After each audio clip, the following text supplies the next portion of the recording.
যারা এটা করেছে তাদেরকে আইনের আওতায় আনতে হবে এবং আমাদের স্ট্রং পলিসি থাকতে হবে যেন আহ, জন আহ, আহ, জনবহুল এলাকায় এই ধরনের ক্ষেত্রগুলো না থাকে।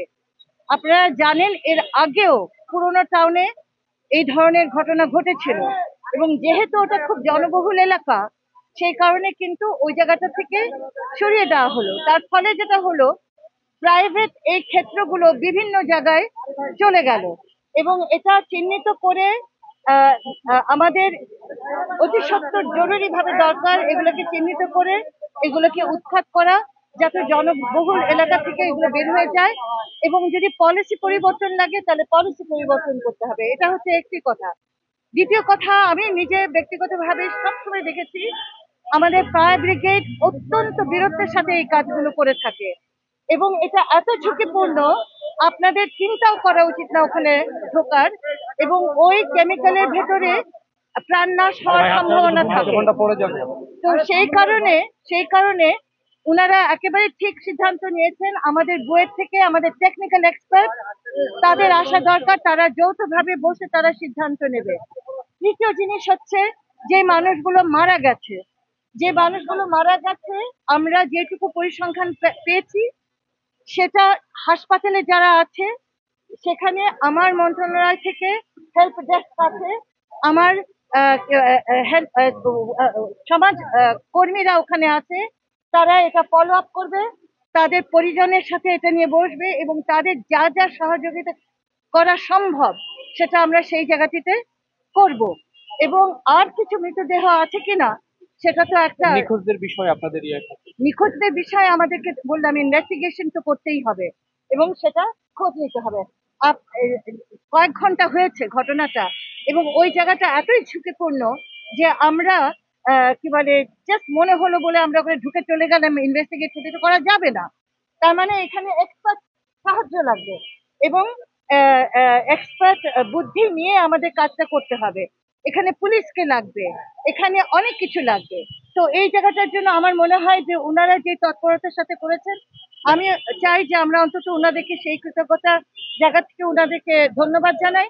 আর দ্বিতীয় কথা হচ্ছে যেটা বললেন, আমরা এই মানুষগুলো যারা মারা গেছে তাদের পরিবারের সাথে সবকিছু ফলো আপ করার দায়িত্ব আমার মন্ত্রণালয়ে, আমি সেটা করবো। আমরা দেখেছি একটা মিনিট দ্বারা আমরা দেখেছি পুরান ঢাকার চুরিহাট্টা, চকবাজার, সীতাকুণ্ড, গাজীপুর, এবার মিরপুর। প্রতিবারই সরকারের পক্ষ থেকে আশ্বাস দেওয়া হয় কেমিক্যাল গোডাউনগুলো ঢাকা থেকে সরিয়ে নেওয়া হবে, কোনোটাই বাস্তবায়ন হয়নি, সবটি কাগজে কলমে রয়ে গেছে। পুরান ঢাকার জন্য টাকা বরাদ্দ হয়েছে, তারপরেও তারা যায়নি। এই যে আবাসিক বলেন বা অনাবাসিক বলেন, সব জায়গায় এই যে ব্যাংকের ছাতার মধ্যে যে আমাদের এই অরাজকতা নতুন নয়, থাকবে? আমাদের এই অরাজকতাটা নতুন নয়, এটা বহুদিনের বহু যুগের একটা অরাজকতা এবং আমাদের ব্যবসায়ীরা দায়িত্বশীল আচরণ করেন না এবং এই জায়গাটাতে তাদেরকে আইনের আওতায় আনতে হবে।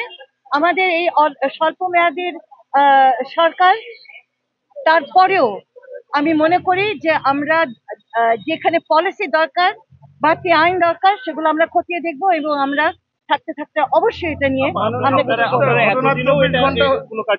এতদিন বললে তো হবে না, আমাদের অনেক অনেক অনেক ইস্যু, আমাদের একটা ইস্যুস না, আর আমাদের কাজ তো চলমান, আলোচনা যে হচ্ছে না তা তো না।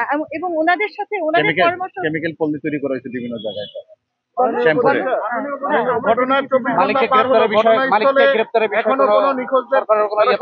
সেই কথাই আমি বলছি যে সেই কারণ এখানে ঘটনাস্থলে 24 ঘন্টা পার হলো, এখনো নিখোঁজ যারা রয়েছেন তাদের তালিকার জন্য ঘটনাস্থলে এখনো কোনো ডেস্ক নেই। আমি কিন্তু সমাজসেবার কাজ নিয়ে কথা বলতে এসেছি এবং সমাজসেবার একটা দায়িত্ব আছে আমার জুরিসডিকশনে, যেটা আমি সেটা করছি। আমি আজকে স্টেটমেন্ট দিব বলে এখানে আসিনি, আমি বুঝতে এসেছি আমার কি করণীয় এবং সেটা আমি দ্রুত করতে চাই। আর যেটা হয়নি বা হওয়া উচিত বা হওয়া দরকার সেটা আমি নিশ্চিত এটা হবে এবং সরকারের জায়গা থেকে সরকার সেই তৎপরতা করবে। যারা গুদামজাত করছে যেসব ব্যবসায়ীরা, তাদের বিরুদ্ধে সরকারের অবস্থান কি থাকবে?